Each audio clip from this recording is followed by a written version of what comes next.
দিনে দুপুরে ডাকাতি বললেও কম বলা হবে। স্পষ্ট গোল লাইনে পার করে গেল বল, দেখতে পেলো পুরো দুনিয়া, শুধু রেফারি এবং লাইফম্যানরা দেখতে পেলেন না, তাই দিলেন না গোল। মাঠডেকা কাপে ভারত বনাম মালয়েশিয়া সেমিফাইনালে মুখোমুখি হয়েছিল। এমন একটা গুরুত্বপূর্ণ ম্যাচে রেফারির সিদ্ধান্তজনক রীতিমতো একতরফা ছিল মালয়েশিয়ার পক্ষে। সবচেয়ে বিতর্ক মুহূর্ত আছে 57 মিনিটের মাথায়, যেখানে সাংতে শট গোল লাইন পেরিয়ে গিয়েছিল। তার সত্ত্বেও সে বলটা ক্লিয়ার করে দিয়েছিল মালয়েশিয়ার ডিফেন্ডার। বাকি দুনিয়া সেটা দেখতে পেল, রেফারি এবং লাইফম্যানের চোখে সেটা ধরা পড়েনি।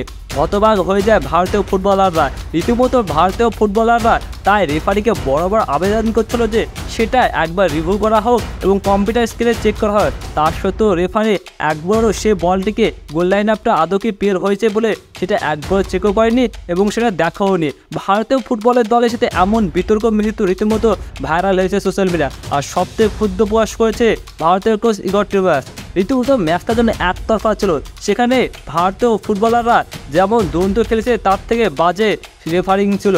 মালয়েশিয়ার কাছে ম্যাচে রীতিমতো স্বপ্নভঙ্গ হলো ভারতীয় ফুটবলারদের, যেখানে মাঠডেকা কাপের ফাইনালে পৌঁছাতে পারল না ভারতীয় ফুটবল দলরা। তবে সবচেয়ে হতাশাজনক, রেফারি এমন সিদ্ধান্ত আদৌ আশা করা যায় না।